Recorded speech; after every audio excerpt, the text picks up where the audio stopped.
Muy buenos días, mis hermanos. El Señor los bendiga a todos rico y abundantemente. Pueden sentarse. Hoy no hay un versículo central para la palabra, porque vamos a tocar muchos versículos, no lo vamos a encasillar, porque es un mensaje muy profundo que el Señor hoy nos da, hoy nos regala. Hoy vamos a tocar la segunda parte de un mensaje que el Señor me permitió predicar el mes anterior, el cual tiene como título El silencio del Señor. Entonces hoy vamos a ver la segunda parte de este mensaje, mis hermanos. Y la verdad, mis hermanos, bueno, como siempre, toda la gloria y la honra es para Dios. Todo lo que nosotros hagamos siempre será para Él, para darle y glorificarlo a Él. Porque sabemos, mis hermanos, que nosotros en nuestras propias fuerzas no podemos producir nada agradable para Dios si no permitimos que el Espíritu Santo de Él nos dirija, si no permitimos que el Espíritu Santo de Él nos gobierne. Solamente de esta manera podemos producir cosas agradables a Dios.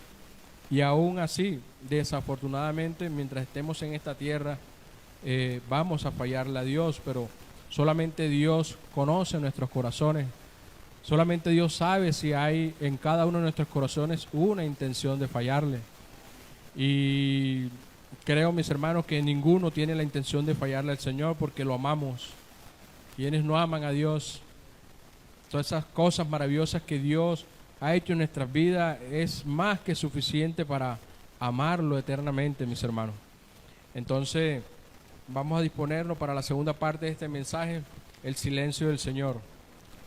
En la primera parte vimos que este es uno de los momentos más difíciles y complicados en la vida del creyente, porque muchas veces estoy seguro que todos hemos pasado por ese momento tan angustioso en el cual estamos ante una dificultad imperante, una dificultad que necesita una respuesta y una solución rápida del Señor, y pareciera que le oramos y le oramos y le oramos y el Señor no nos escucha porque el problema sigue allí, porque el problema aún aumenta. Pero no tenemos que pensar eso, mis hermanos, porque el motivo de este mensaje es ver que aún en el silencio Dios nos demuestra cuánto nos ama, mis hermanos. Aún en el silencio Dios nos muestra su cuidado para con nosotros, porque eso es lo que Él hace, cuidarnos de que no nos llenemos solamente de emociones, mis hermanos, sino que nuestra fe aumente, nuestra fe crezca, y ese es el motivo principal por el cual muchas veces el Señor calla, porque Él quiere que nosotros le creamos a Él. Él quiere que nosotros creamos en su palabra, mis hermanos, porque si algo ha hecho el Señor es que nos ha llenado de innumerables y preciosas promesas. Precisamente el miércoles la hermana Karen predicaba este maravilloso mensaje. Preciosas y grandísimas promesas nos ha dado Dios, y es allí, en esas promesas que Dios nos ha dado, donde nosotros debemos fortalecernos, mis hermanos, porque es allí, creyéndole a las promesas de Dios, donde en esos momentos o en esas circunstancias apremiantes de dificultad, de desespero, es donde nosotros nos vamos a fortalecer. ¿Qué sería de nosotros sin las promesas de Dios, mis hermanos? Yo creo que hace rato nos hubiésemos vuelto locos. Hace rato hasta nos hubiésemos suicidado de no ser por las promesas de Dios. Son las que nos han mantenido, son las que nos han sostenido, son las que nos han alimentado, mis hermanos. Y esa es la fe que Dios quiere ver en cada uno de nosotros. Una fe que le cree a Él, que le cree a lo que está en su palabra, mis hermanos. Porque esa fe es la que nos va a mantener fuerte como el roble, mis hermanos. Esa fe en que el Señor cumplirá sus promesas nos va a llevar por el camino, y que a pesar de las dificultades no nos vamos a desesperar. Razón tenía nuestro Señor Jesucristo cuando nos dijo que de nada estemos afanosos, sino que seamos presentadas delante de Él todas nuestras peticiones, todas, mis hermanos. Entreguémoselas a Él, entreguémosles todas nuestras dificultades al Señor, mis hermanos. Pero que sea algo de retribución, mis hermanos, pues es que solamente queremos, pero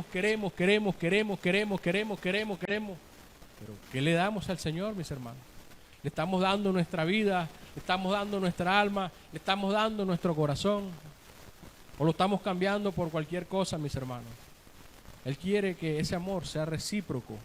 Claro que jamás llegaremos a la estatura y el tamaño del amor de Dios, lo cantábamos ahorita, jamás. Pero aún así, el Señor nos ama, mis hermanos. Aún así, imperfecto como somos, Él nos ama. Y a pesar de las dificultades que vivimos, a pesar de los quebrantos, a pesar de las pérdidas, a pesar de las enfermedades, el Señor aún nos sigue amando, mis hermanos. Porque aún en esos momentos de quebranto, de enfermedades, vemos su amor y su especial cuidado, mis hermanos. Y lo digo también por testimonio propio, porque yo también, al igual que todos ustedes, atravesando dificultades como todos ustedes, aún sigo atravesando dificultades. He estado también quebrantado de salud, pero no me despego de la fuente, mis hermanos, porque ese es el error más grande que podemos cometer. Recordemos que Jesús es la vid verdadera, nosotros somos los pámpanos. Si nosotros somos separados de la vid, ¿cómo nos vamos a alimentar? Si nosotros somos separados de la vid, ¿qué pasa con esas ramas, mis hermanos? Se secan y se mueren. Así somos nosotros si nos separamos de Dios. Así que no importa lo que estés viviendo, no importa lo que estés atravesando, mantente firme allí. Porque mientras estés pegado a la rama, vas a estar vivo, mis hermanos. Vas a estar vivo esperando esa venida gloriosa del Señor. Y si nos vamos antes, vamos directo a su presencia, mis hermanos. Entonces, el motivo, el propósito central de este mensaje es darnos cuenta cuán beneficioso es el silencio del Señor. Que no tenemos por qué angustiarnos cuando en momentos de nuestra intimidad con Dios, de nuestra oración, no sintamos su presencia. Eso no significa necesariamente que estás mal con el Señor, eso lo sabes tú. Si estás mal, ahí tienes la respuesta. Pero si estás bien con el Señor, que esto no te angustie. Antes, por el contrario, el Señor algo quiere hacer en ti, algo quiere mejorar en ti. Él quiere que aumentar tu fe, porque eso es lo que Él quiere, o sea, que le creamos de verdad, pero que le creamos de verdad, mis hermanos. Porque es que a veces le creemos a medias, porque estamos desesperados, porque estamos angustiados. Pero una vez que el problema pasa otra vez, volvemos a tener el mismo estilo de vida que llevamos, mis hermanos. Eso no es lo que Él quiere. Eso no es lo que Él quiere. Él quiere que seamos convencidos, que tengamos convicción en Él, que realmente le creamos. Y eso es lo que Él busca con todos estos momentos. Claro que no hay el caso en que habrán silencios del Señor para juicio. Todo esto lo vimos en la primera entrega. También hay casos donde habrán silencios del Señor para juicio. Pero el Señor es tan bueno, mis hermanos. Es tan bueno que cuando ya Él emite juicio sobre una persona es porque el Señor ya se ha cansado de darle oportunidades. Imagínense, nuestro Dios que no duerme, llega un momento que se cansa, pero para que Él llegase a cansar es porque le ha dado innumerables oportunidades de que enderece el camino, de que se arrepienta del pecado, de que se aparte. Pero también vimos en la semana pasada y Él habla textualmente, de que cuando Dios guarda silencio delante del malo, no crea que Dios está secundando sus pecados. Antes, por el contrario, ya cuando Él envía juicios, son juicios donde ya es cortado totalmente, donde ya lo ha dejado, como en el caso de Saúl, como en el caso de Sansón. Pero para Dios llegar a ese punto, mis hermanos, tenemos que ser demasiado tercos y obstinados, siempre en contravía de lo que Dios quiere para cada uno de nosotros, mis hermanos. Tenemos que tener el Espíritu Santo apagado y contristado para no darnos cuenta que vamos por el mal camino, que vamos por el camino que no le agrada a Dios, mis hermanos. Entonces, son estos momentos los cuales tenemos que aprovecharlo. También en esa primera parte estuvimos revisando a través de la palabra de Dios muchos términos que la Biblia utiliza, porque en la Biblia no les va a aparecer un término del silencio del Señor, pero sí van a aparecer palabras similares que denotan un silencio del Señor. Palabras como callar, palabras como esconderás de mí tu rostro, palabras como te estarás quieto, Señor, las cuales la mayoría las encontramos en los maravillosos y preciosos salmos del rey David. Un hombre que tuvo una confianza siempre en el Señor, un hombre que no se fue detrás de otros dioses. Creería que es el único rey que no se fue detrás de otros dioses. Un hombre como nosotros que falló también, pero jamás cambió al Señor, siempre lo buscó. Y a pesar de todo eso, también experimentó esos momentos de silencio, esos momentos de angustia, donde quería una respuesta inmediata, pero la respuesta no llegaba. Y por eso llegó a expresar palabras como: Señor, estarás quieto, Señor, no calles, Señor. Dice: tú lo has visto, oh Jehová, no calles, Señor, no te alejes de mí. Palabras como: ¿por qué esconde tu rostro si me cuentas por tu enemigo? Me olvidarás para siempre, ¿hasta cuándo esconderás tu rostro de mí?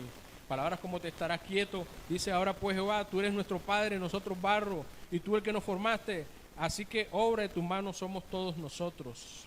Dice también: te estarás quieto, Jehová, sobre todas estas cosas, callarás y nos afligirás sobremanera. El mismo rey David llegó a expresar todas estas palabras, lo que denota que ninguno de nosotros, mis hermanos, está ajeno a sentir ese intimidante, entre comillas, silencio del Señor. Digo intimidante porque a partir de esta enseñanza debe ser algo que nos regocije.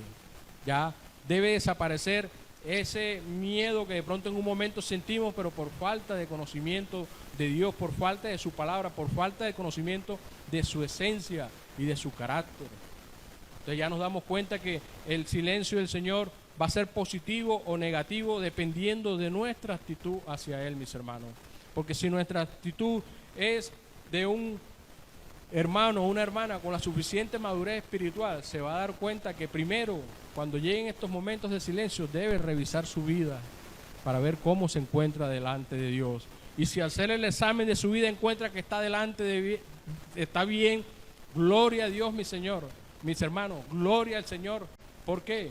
Porque se trata precisamente de algo que el Señor quiere hacer en nosotros, algo que va a redundar siempre para el bienestar de todos nosotros, porque el Señor siempre va a querer lo mejor para nosotros. Hasta allí estuvimos la primera parte del mensaje. Hoy vamos a continuar con la segunda parte.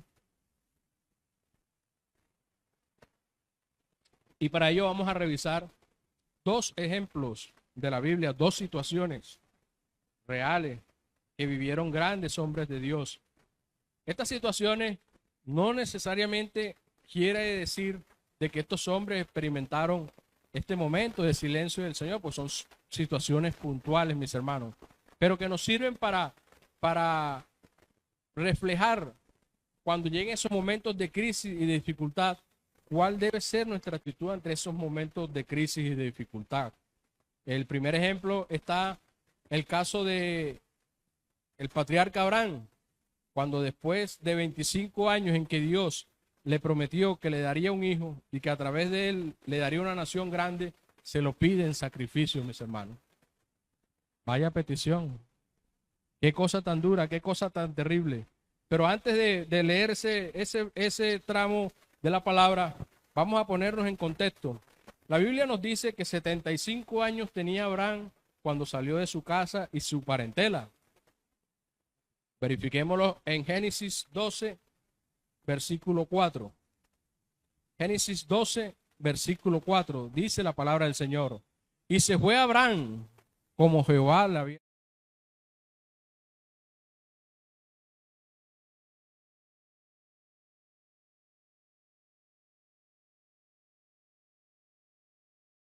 Un hombre bastante adulto. También nos muestra la Biblia que Dios le había ofrecido a Abraham que le daría un hijo y que a través de ese hijo le daría una nación grande, mis hermanos. Pero al ver a Abraham y Sara que la promesa se demoraba, se desesperaron, como nos pasa a la mayoría de nosotros, porque nos desesperamos y queremos darle la mano a Dios, queremos ayudarle a Dios. ¿Será que Dios necesita nuestra ayuda, mis hermanos? En ninguna manera. Dios no necesita que lo ayudemos, porque lo cantamos ahorita. Él es suficiente, Él es poderoso, Él es el omnipotente. ¿Qué ayuda va a necesitar el Señor? Somos nosotros los que necesitamos ser constantemente ayudados por Él. Por eso no nos desesperemos, mis hermanos.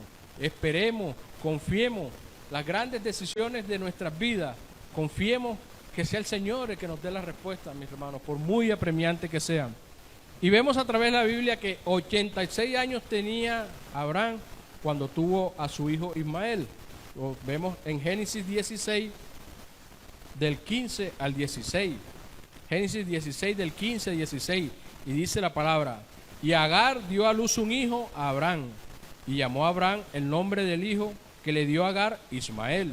Dice, era Abraham de 86 años cuando Agar le dio a luz a Ismael. Habían pasado 11 años y ellos se desesperaron. Sara, en su desesperación, le da a su esclava egipcia Agar para que Adán tenga un hijo con ella. Y Abraham tenga un hijo con ella, perdón. Y vemos que ellos se adelantaron, no esperaron el tiempo del Señor. Eso es algo que trajo consecuencias después para el pueblo de Dios y que aún las sigue teniendo. Y así nos va a pasar a nosotros, mis hermanos, cuando nos adelantamos a ayudarle al Señor. Por lo general, mis hermanos, vamos a terminar estrellándonos, mis hermanos. Por eso la prudencia es siempre esperar en Dios, esperar en Él. No nos desesperemos, pidamos a Él que nos llene de esa paz, de esa tranquilidad y de esa confianza. Pero mire que la Biblia nos muestra el cumplimiento de la promesa 25 años después. Era Abraham de 100 años cuando tuvo a Isaac. Génesis 21:5. Génesis 21:5 dice la palabra: y era Abraham de 100 años cuando nació Isaac, su hijo. Entonces, ahí le hago este contexto y vemos claramente que cuando nace Isaac, Ismael era de 14 años. Era de 14 años cuando nace Isaac. Vemos también a través de la palabra que se demoró 25 años Dios para recibir su promesa. Pero a raíz de este error empezaron los problemas. ¿Por qué? Porque ya Agar ya no se sujetaba a su ama, ya irrespetaba a Sara, ya Ismael se metía con Isaac. Y ante esa situación Sara le pide a Abraham que los eche, cosa que a Abraham no le pareció bien. Tampoco fue algo fácil porque de una u otra manera Ismael era su hijo. Pero Dios en su soberanía, Dios en su gran amor le dice a Abraham que haga lo que Sara le está pidiendo. Y aún así le dice, de Ismael también haré otra nación grande. No tengas cuidado en obedecer a Sara. Y así se hizo. Y aún en el desierto, cuando ese muchacho agonizando casi moría, se le apareció un ángel y salvó a ese muchacho de la muerte.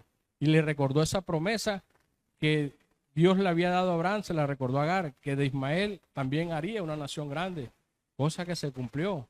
Pero que esa nación grande ha sido las naciones que constantemente han estado en pelea con el pueblo de Dios. Entonces le hago ese contexto antes de leer el texto que quería presentarle como ejemplo, el cual está en Génesis 22, del 1 al 13. Nos vamos ahí en Génesis 22, vamos a leer del 1 al 13. Dice la palabra del Señor. Aconteció después de estas cosas, ¿cuáles cosas? Las que le acabo de mencionar. Todo este proceso, cómo nació Ismael, cómo nació Isaac, cómo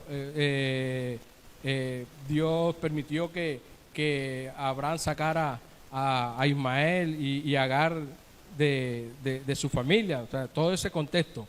Aconteció después de estas cosas que probó Dios a Abraham, mis hermanos. Aquí nos está diciendo claramente que esa petición tan terrible a nuestros ojos, cualquiera que no conoce la historia dirá que Dios tan terrible, que Dios tan malo. Pero mire que está diciendo que es una prueba que Dios le hizo a Abraham.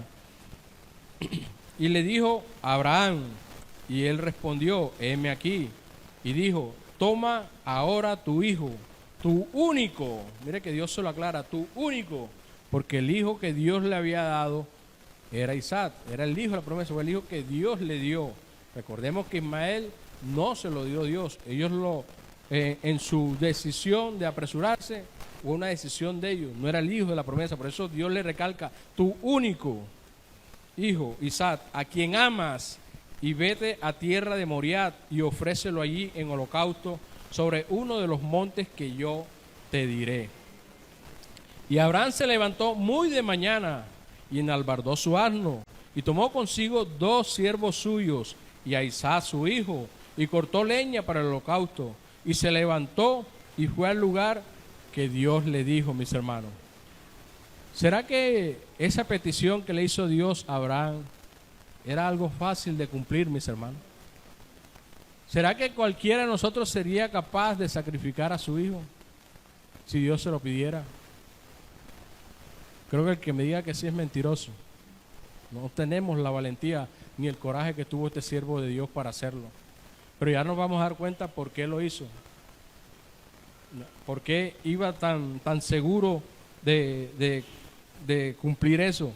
Mire lo que dice el cuarto. Al tercer día alzó Abraham sus ojos y vio el lugar de lejos. Entonces, metámonos en el contexto de esta narración, mis hermanos. Dios le pide a Abraham, entrégame a tu hijo en sacrificio. Un hijo que tuvo en su vejez, cuando también su esposa era anciana. Y aparte de eso era estéril. Ese era un milagro de Dios. Lo cantábamos ahorita. Para Dios no hay nada imposible. Un hijo el cual él amó. Y ese amor no se forma de la noche a la mañana. Han tenido que estar mucho tiempo viviendo juntos para que ese amor vaya creciendo y aumentando. Por lo cual podemos decir, la Biblia no dice cuánto. Isaac no era un niño, ya era un muchachito. No dice qué edad. Pero mire que ya Dios le dice, al cual tú amas. Entonces podemos imaginarnos cómo habrán sido esos 3 días de camino. Las cosas que pudieron haber pasado por la mente de este hombre. Tengo que sacrificar a mi hijo, tengo que sacrificar a mi hijo, tengo que sacrificar a mi hijo, ¿cómo lo haré? O sea, pongámonos en los zapatos de Abraham, mis hermanos. No fue nada fácil. No fue nada fácil. Entonces comparemos ese problema con cualquiera de los problemas que nosotros tengamos, mis hermanos. ¿Cuál problema es más grande? ¿El de Abraham o el de cualquiera de nosotros, mis hermanos? Yo creería que el de Abraham. Yo creería que el de Abraham, ninguno de nosotros tendría el suficiente coraje para hacer una cosa de esas, mis hermanos. Y aún así este hombre obedeció. Aún así este hombre se mantuvo fuerte, íntegro, mis hermanos.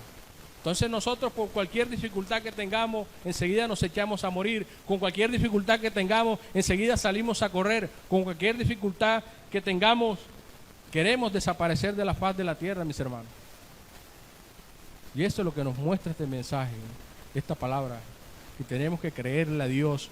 Que eso fue lo que mantuvo fuerte a Abraham, creerle a Dios. Créanle a Dios, mis hermanos, porque eso es lo que nos va a mantener fuerte. Créanle a sus promesas, créanle a sus palabras. El miércoles pasado, los hermanos que estuvieron aquí, cada uno nombró una de las miles de promesas que hay aquí, mis hermanos. Pero no se trata de que nos las grabemos en la mente, sino que les creamos, mis hermanos. Porque si nosotros le creemos a esa promesa, pase lo que pase, nos vamos a mantener inconmovibles, nos vamos a mantener fuertes, mis hermanos. Porque son las promesas de Dios las que nos van a fortalecer durante cualquier dificultad. Lógicamente, eso tiene un requisito. Esas promesas no se van a cumplir por sí solas. Eso requiere un compromiso de parte nuestra con el Señor, que es santificarnos cada día, mis hermanos. Santificarnos, amar a Dios, mis hermanos. Mismo Señor Jesucristo nos enseña allá en Juan 14:15, si me amas, obedece mis palabras. Y eso, ahí es cuando realmente le demostramos a Dios que lo amamos, mis hermanos, si lo obedecemos.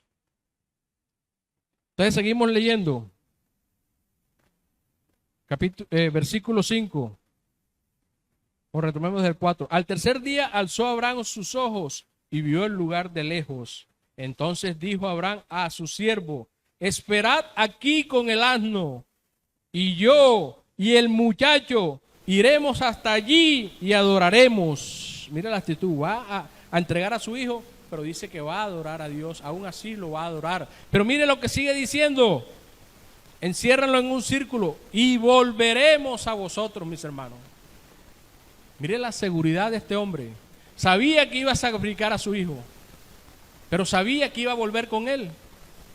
Redundante, ¿no? O sea, mire la fe que él tenía en la promesa que Dios le había dado cuando le dijo que haría de Isaac una nación grande.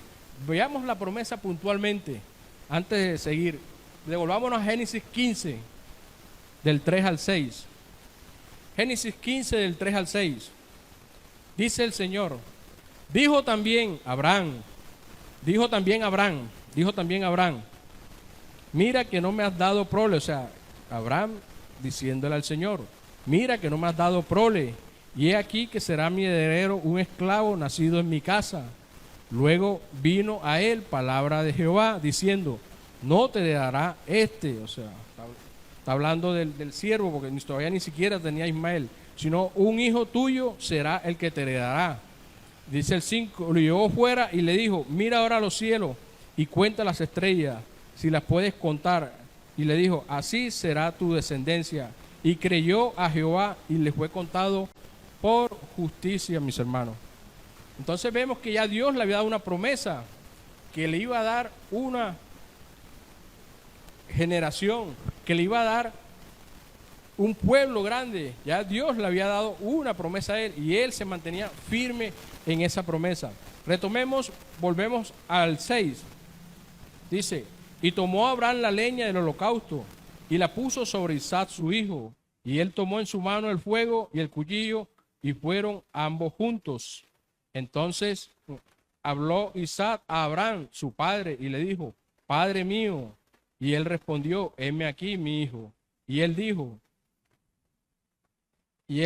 he aquí el fuego y la leña, mas ¿a dónde está el cordero para el holocausto?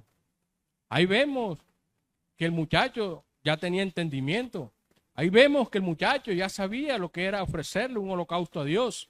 Estaba el fuego, estaba la leña, pero el cordero para el sacrificio, ¿dónde estaba? El muchacho se lo pregunta a su padre, pero veamos la respuesta que le da Abraham en el 8. Dice, y respondió Abraham, Dios se proveerá de cordero para el holocausto, hijo mío. E iban juntos. Mire esa respuesta tan maravillosa que él le da. Él le dice a su hijo, Dios se proveerá de cordero, con esa certeza, con esa seguridad, diciendo que Dios, él mismo proveerá cordero para él mismo. Mire esa seguridad con la que él habla, de esa confianza. Y sigamos avanzando. Y cuando llegaron al lugar que Dios le había dicho, edificó allí Abraham un altar y compuso la leña y ató a Isaac su hijo y lo puso en el altar sobre la leña. ¿Ustedes creen que este hombre no iba decidido a sacrificar a su hijo?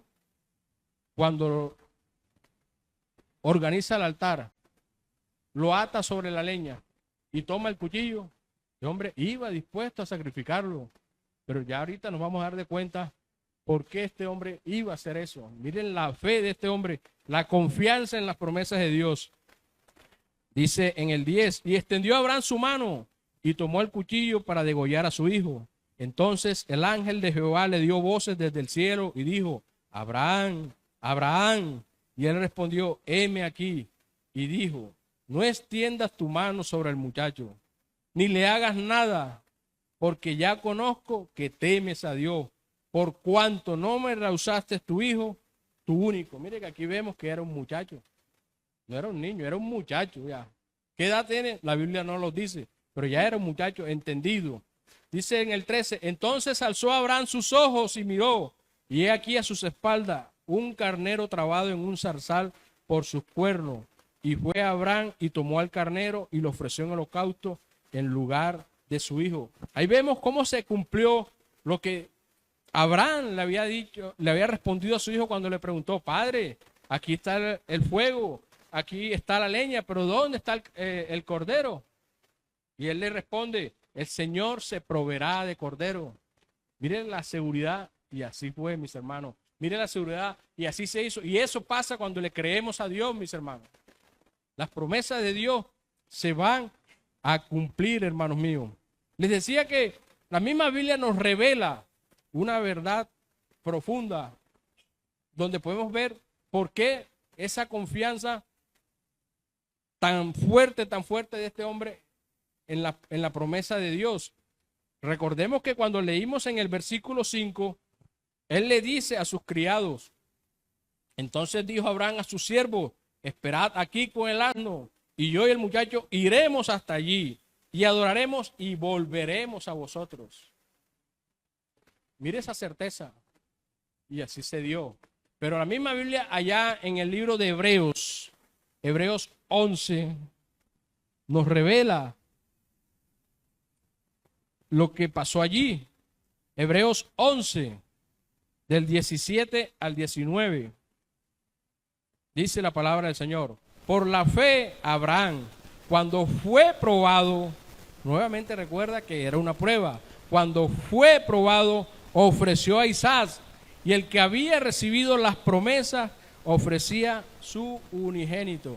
¿Quién había recibido las promesas? Abraham. Y no una, sino muchas, porque aquí está en plural. Las promesas ofrecía a su unigénito. Dice el 18, habiéndosele dicho, en Isaac te será llamada descendencia. ¿En dónde le dijo eso? En Génesis 21:12. Vayamos a Génesis 21:12 antes de terminar el Génesis 21:12.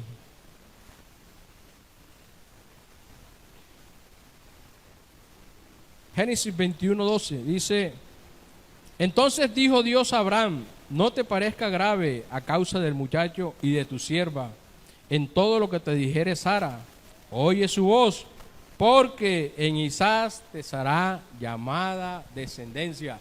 Tanto le creía Abraham a Dios que por eso hizo lo que Dios le pidió. Y aquí Hebreos 11 nos lo revela en el versículo 19. Retomemos del 18. Habiéndosele dicho, en Isaac te será llamada descendencia. Pero miren lo que nos revela la Biblia en el 19. Pensando Abraham que Dios es poderoso para levantar aún de entre los muertos, de donde en sentido figurado también le volvió a recibir. Abraham pensaba que Dios tenía el poder para levantar a su hijo, así él lo sacrificara, mis hermanos. Aquí la Biblia lo está mostrando, aquí la Biblia lo está presentando. Pero dirán ustedes, pero qué idea más absurda. No tiene nada de absurdo, porque él le creyó a Dios. Por creerle a Dios dejó su patria.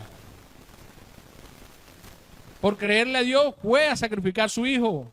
Él sabía que Dios era poderoso para resucitarlo. Él sabía que Dios tenía el poder para resucitar, mis hermanos. Y en ese tiempo no había Biblia como la tenemos ahora nosotros. Y aún nosotros dudamos de las palabras de Dios. Dudamos de las promesas de Dios, mis hermanos. Ahí vemos cuál debe ser nuestra actitud cuando lleguen esos momentos de dificultad a nuestras vidas, porque todos vamos a pasar. Todos estamos pasando. Todos pasaremos por dificultades, mis hermanos, en todo tiempo. Jesús nos lo dijo que en el mundo tendríamos dificultades, en el mundo tendríamos aflicciones, pero que no teníamos nada de qué preocuparnos. Y eso es lo que Él quiere, mis hermanos. Entonces vemos la actitud de este hombre creyéndole a las promesas de Dios, creyéndole a la palabra de Dios. Y eso es lo que Dios quiere, que nuestra fe crezca. Por algo, Abraham es llamado el padre de ¿qué? El padre de la fe, mis hermanos. Y eso es lo que Dios quiere, que nuestra fe crezca para que podamos soportar las embestidas del enemigo, para que podamos soportar en el día malo, para que podamos soportar los momentos de dificultad. Porque es creyéndole a las promesas de Dios que nos vamos a fortalecer, mis hermanos.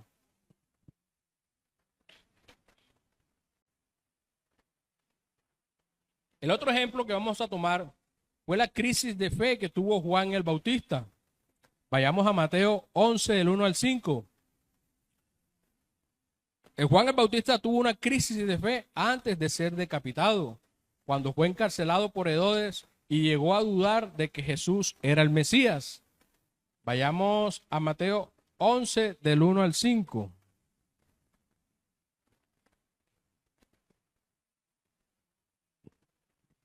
Dice la palabra del Señor. Cuando Jesús terminó de dar instrucciones a sus 12 discípulos, se fue de allí a enseñar y a predicar en las ciudades de ellos, en las ciudades de sus discípulos. Y al oír Juan en la cárcel, ya Juan estaba encarcelado, los hechos de Cristo, le envió 2 de sus discípulos para preguntarle: ¿eres tú aquel el que había de venir o esperaremos a otro? Ahí vemos que Juan entró en una crisis de fe, cuando momentos antes le fue manifestado por el Espíritu Santo que él era el Mesías, cuando momentos antes él bautizó a Jesús, cuando momentos antes el Espíritu de Dios descendió en forma de paloma sobre Jesucristo, cuando momentos antes se escuchó una voz del cielo que le dijo: este es mi Hijo amado en quien tengo complacencia. Él había visto eso. Y para eso vayamos a Mateo, devolvámonos 3, del 13 al 17, para que veamos que él tenía el testimonio suficiente para no dudar, pero aún así dudó, mis hermanos. Y no somos ajenos a eso, a que dudemos, mis hermanos. ¿Por qué? Porque nos pueden sobrevenir problemas y dificultades como la que atravesaba este hombre. No sabíamos las condiciones en que estaba en esa cárcel, no sabíamos el tiempo que estuvo allí, cuántos años privado de la libertad, y fuera de eso ya le anuncia que va a ser decapitado por un deseo de Herodía, la esposa de Herodes, que odiaba a Juan porque Juan le decía el pecado en su cara. Entonces me imagino que de pronto pudo entrar en sobresalto al escuchar esa noticia, y es normal que de pronto estas cosas nos sucedan, pero vemos una actitud diferente en Abraham cuando le piden: entrégame a tu hijo, y una actitud diferente. Pero aún en la actitud de Juan, aunque dudó, vamos a darnos cuenta por la palabra que hizo lo que tenía que hacer, y ahorita lo miraremos. Pero primero miremos Mateo 3, del 13 al 17. Dice la palabra del Señor: entonces Jesús vino de Galilea a Juan al Jordán para ser bautizado por él. Mas Juan se le oponía diciendo: yo necesito ser bautizado por ti, y tú vienes a mí. ¿Será que no sabía que era el Mesías? Sí lo sabía, mis hermanos, porque lo contrario no le hubiera pronunciado esas palabras: yo necesito ser bautizado por ti y tú vienes a mí. Pero Jesús le respondió: deja ahora, porque así conviene que cumplamos toda justicia. Entonces le dejó. Y en el 16, y Jesús, después que fue bautizado, subió luego del agua, y he aquí los cielos le fueron abiertos, y vio al Espíritu de Dios que descendía como paloma y venía sobre él. Que lo vio fue Jesús. En el 17, y hubo una voz de los cielos que decía: este es mi Hijo amado, en quien tengo complacencia. Ese hecho maravilloso lo presenció Juan el Bautista, el más grande de los profetas, dicho por nuestro Señor Jesucristo, que ni antes ni después de él se levantaría otro profeta como Juan el Bautista, pero un hombre de fe, en un momento de dificultad, en un momento de crisis, llegó a presentar una crisis de fe. Pero sigamos leyendo Mateo 11, del 1 al 5. Sigamos leyendo. En el 3, en el 2, retomamos el 2. Y al oír Juan en la cárcel los hechos de Cristo, le envió 2 de sus discípulos para preguntarle: ¿eres tú aquel el que había de venir o esperaremos a otro? Respondiendo Jesús les dijo: id y haced saber a Juan las cosas que oís y veis. Entonces les enumera: los ciegos ven, los cojos andan, los leprosos son limpiados, los sordos oyen, los muertos son resucitados, y a los pobres es anunciado el Evangelio, mis hermanos. Aquí vemos a este hombre que entra en una crisis de fe, porque quizás él esperaba que el mismo Jesús llegara allá a libertarlo. Pero ¿quiénes somos nosotros para ir en contra de los planes de Dios, mis hermanos? No somos absolutamente nada. Dios tiene la voluntad sobre nuestras vidas, mis hermanos. Entonces, es entendible lo que Él hace. Pero miren que aquí nos deja una enseñanza esta palabra. Ante esa crisis de fe, ante esa duda, ¿qué hizo Juan? Mandó a preguntar: ¿eres tú el Mesías o esperaremos a otro? ¿A quién le mandó a preguntar? ¿Al pastor? ¿A quién le mandó a preguntar? ¿Al apóstol Pablo? Le mandó a preguntar a donde tenemos que ir, mis hermanos, cada vez que llegue a nuestras vidas esas dudas, mis hermanos. al mismo Señor, mis hermanos.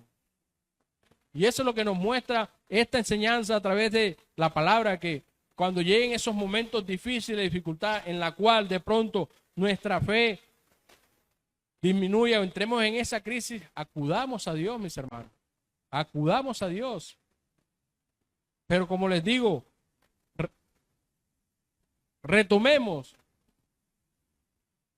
las maravillosas promesas de Dios, porque es allí donde va a estar nuestra fortaleza. Recordando esas promesas que Dios nos ha dado, creyéndole a esas promesas que Dios nos ha dado. Y eso es lo que vamos a ver a continuación. La vida está llena de miles de promesas, mis hermanos. Promesas que si las arraigamos en nuestro corazón y las creemos, pase lo que pase, mis hermanos, no vamos a dudar, no vamos a tener miedo, vamos a cimentarnos, vamos a fortalecernos. Y una de las grandes promesas está precisamente en Isaías 41:10. Isaías 41:10.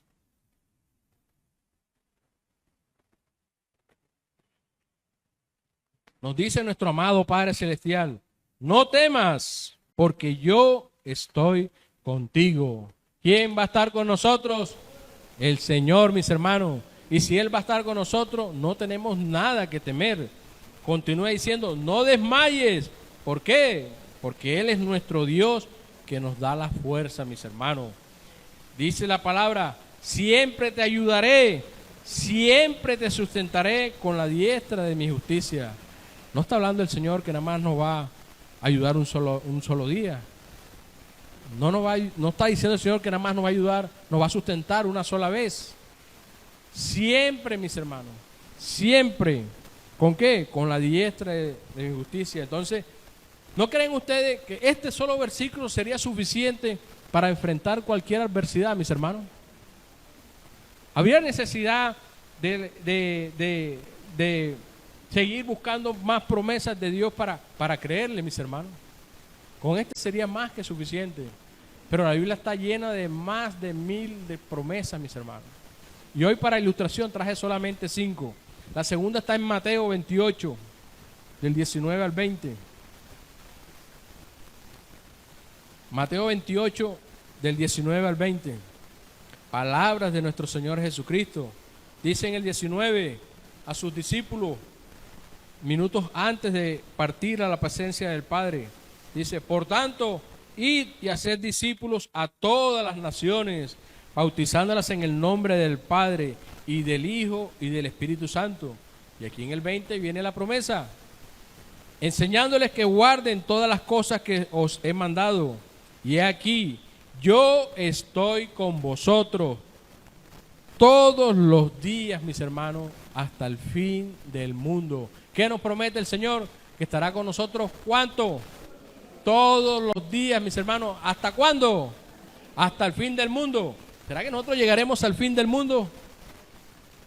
No. Ninguno de nosotros llegaremos al fin del mundo. Físicamente. Espiritualmente sí. Pero aún así, Dios nos da esa promesa hasta el fin del mundo. Entonces, mis hermanos, no es suficiente esta palabra para que en esos momentos difíciles nos fortalezcamos, mis hermanos. Él va a estar con nosotros, Él va a cuidar de nosotros, Él va a tener especial cuidado. Aun cuando calla, Él está cuidando de nosotros. Mire que ahorita lo cantamos, aunque no podamos ver, Él siempre va a estar obrando. Romanos 8:18.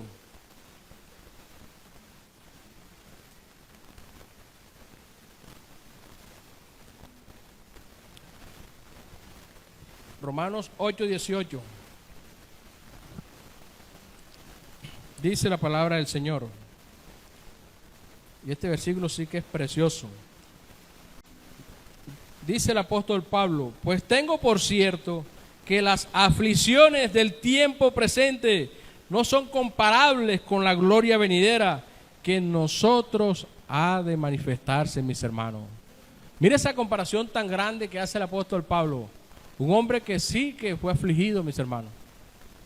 Nosotros no hemos llegado a experimentar las aflicciones de ese gran siervo de Dios, que él también las enumera y las muestra. Azotado, naufragio, por nombrar, cárceles. Él dice que tengo por cierto que las aflicciones que estamos viviendo ahora, mis hermanos, no se comparan con la gloria venidera, o sea, no se comparan con lo que nos espera, no se comparan con lo que está por venir, no se comparan con lo que vamos a vivir, mis hermanos, cuando estemos en esas moradas celestiales, mis hermanos.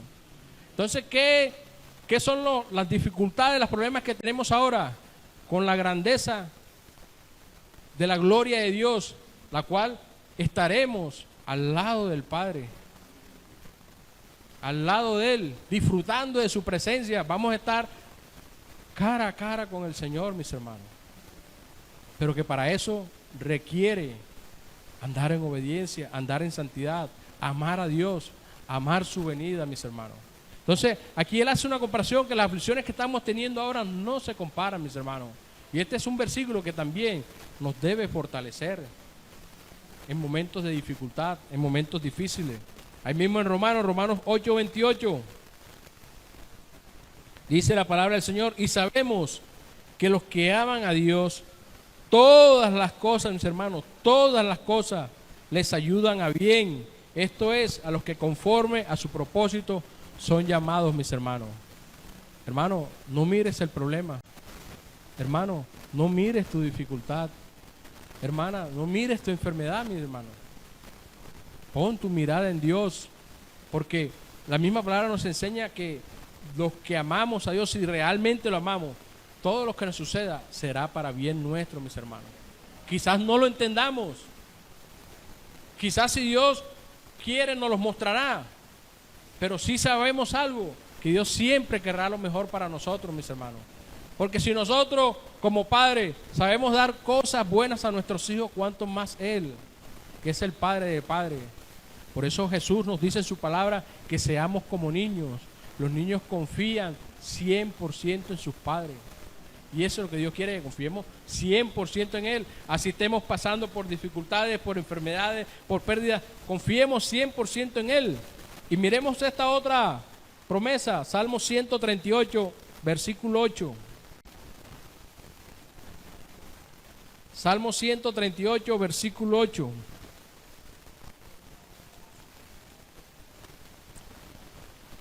Dice la palabra del Señor: Jehová cumplirá su propósito en mí. Tu misericordia, oh Jehová, es para siempre. No desampares la obra de tu mano. Mire esta preciosa promesa, que el Señor cumplirá el propósito que tiene para con cada uno de nosotros. Y recordemos que creo que es el mismo Isaías que dice: porque yo sé los planes que tengo para ti, planes de bien y no de mal. Porque es que el Señor quiere lo mejor para nosotros. Y entonces Él va a cumplir el propósito que tiene para cada uno de nosotros.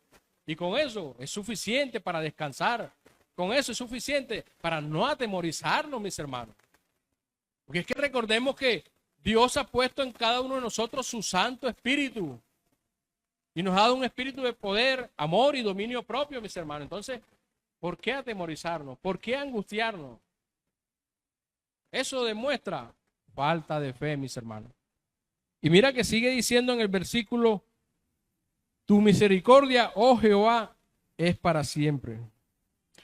Ya para terminar, voy a leerle una historia para que los que se me están durmiendo se me despierten. Una historia interesante que nos muestra este tema del silencio del Señor. Entonces, escúchenla con atención. Dice así: cuenta una antigua leyenda noruega acerca de un hombre llamado Jacón, quien cuidaba una ermita. Una ermita puede ser como un templo. A ella acudía la gente a orar con mucha devoción. En esta ermita había una cruz muy antigua. Muchos acudían allí para pedirle a Cristo algún milagro. Un día el ermitaño Jacón quiso pedirle un favor. Lo impulsaba un sentimiento generoso. Se arrodilló ante la cruz y dijo: Señor, quiero padecer por ti. Muy osado este varón. Quiere padecer por Cristo. El Señor abrió sus labios y habló. Sus palabras cayeron de lo alto, susurrantes y amonestadoras.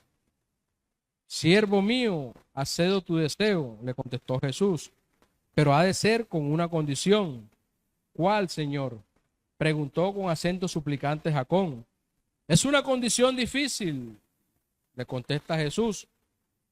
Estoy dispuesta a cumplirla con tu ayuda, Señor, respondió el ermitaño. Escucha, le dice Jesús, suceda lo que suceda y veas lo que veas, has de guardarte en silencio siempre. Esa era la condición. Jacón contestó, os lo prometo, Señor, y se efectuó el cambio. Nadie advirtió el trueque, nadie reconoció al ermitaño colgado con los clavos en la cruz. El Señor ocupaba el puesto de Jacón y éste por largo tiempo cumplió el compromiso de siempre guardar silencio. A nadie dijo nada, pero un día llegó un hombre rico. Después de haber orado, dejó allí olvidada su cartera. Jacón lo vio y cayó. Muy bien. Tampoco dijo nada cuando un pobre que vino 2 horas después se apropió de la cartera del rico. Ni tampoco dijo nada cuando un muchacho se postró ante él poco después para pedirle su gracia antes de emprender un largo viaje. Pero en ese momento volvió a entrar el rico en busca de la bolsa. Al no hallarla, pensó que el muchacho se la había apropiado. El rico se volvió al joven y le dijo iracundo, dame la bolsa que me has robado. El joven sorprendido replicó, no he robado ninguna bolsa. No mientas, devuélvemela enseguida. Le repito que no he cogido ninguna bolsa, afirmó el muchacho. El rico arremetió furioso contra el muchacho. Sonó entonces una voz fuerte diciéndole, detente. El rico miró hacia arriba y vio que la imagen le hablaba. Jacón no pudo permanecer en silencio, rompió la condición. Gritó, defendió al joven, increpó al rico por la falsa acusación. El rico quedó anonadado y salió de la ermita. El joven salió también porque tenía prisa para emprender su viaje. Cuando la ermita quedó a sola, Cristo se dirigió a su siervo y le dijo, baja de la cruz, no sirves para ocupar mi puesto. No has sabido guardar silencio. Señor, dijo Jacón, ¿cómo iba a permitir esa injusticia? Se cambiaron otra vez los oficios. Jesús ocupó la cruz de nuevo y el ermitaño se quedó ante la cruz. El Señor siguió hablando. Tú no sabías que al rico le convenía perder la bolsa, pues llevaba en ella el precio de la virginidad de una joven mujer. El pobre, por el contrario, tenía necesidad de ese dinero e hizo bien en llevárselo. En cuanto al muchacho que iba a ser golpeado, sus heridas le hubiesen impedido realizar el viaje que para él resultaría fatal. Ahora, hace unos minutos, acaba de zozobrar el barco y él ha perdido su vida. Tú no sabías nada, yo sí sé, por eso callo. Aún en el silencio del Señor hay sabiduría, mis hermanos. Y el Señor nuevamente guardó silencio. Entonces muchas veces nos preguntamos por qué razón Dios no nos contesta. ¿Por qué razón Dios se queda callado? Muchos de nosotros quisiéramos que Él nos respondiera lo que deseamos oír y ese es nuestro problema. Que Dios muy seguramente ya nos ha dado la respuesta, pero la respuesta que nos conviene. Pero como no hemos escuchado la respuesta que queremos oír, decimos que Dios no nos habla, que Dios está en silencio. Entonces, Dios no ¿por qué razón se queda callado Dios? Muchos de nosotros quisiéramos que Él nos respondiera lo que deseamos oír, pero Dios no es así, mis hermanos. Dios nos responde aún con el silencio. Debemos aprender a escucharlo. Su divino silencio son palabras destinadas a convencernos de que Él sabe lo que está haciendo. En su silencio nos dice con amor, confiad en mí. Y eso es lo que Dios quiere, que confiemos en Él. Nos ponemos de pie, amado Padre Celestial. Queremos darte gracias, Señor, por esta preciosa y maravillosa palabra que hoy nos trae, Señor. Para ti, Padre eterno, es la gloria y la honra, porque solo a ti te pertenece, mi Dios. Gracias, Señor, por tu gran amor, por tu especial cuidado para con nosotros, Señor. Gracias te damos, Padre eterno, porque hoy hemos entendido que aún en el silencio tú nos hablas, Señor. Hoy hemos entendido que aún en el silencio tú nos muestras tu amor. Aún en el silencio, Señor, tú nos muestras tu infinita sabiduría, Señor. Ayúdanos, Señor, a creerte, Señor. Ayúdanos, Señor, a creer a tu palabra, Señor. Que no importa las aflicciones, las dificultades, las enfermedades, las pérdidas que vivamos, Señor. Es tu palabra la que nos va a fortalecer en esos momentos. Porque para eso tú nos las has dado. Para que nos mantengamos fuertes y firmes, Señor. Ayúdanos, Señor, a seguir perseverando, a seguir andando en tus caminos. porque lo que más deseamos, lo que más anhelamos es irnos contigo a esas moradas celestiales, Señor. Te bendecimos, amado Padre Celestial. No imaginamos cuán grande es tu amor, Señor, pero gracias porque por tu amor, Señor, aún estamos de pie. Te bendecimos, Padre amado. Te exaltamos en el nombre de Jesús. Ahora, amado Padre Celestial, te pido, Señor, y te ruego que lleves a nuestros hermanos en bendición y en seguridad. Todo te lo pedimos, Padre eterno, en el nombre de nuestro Señor y Salvador Jesucristo. Amén y amén. Mis hermanos, no se vayan.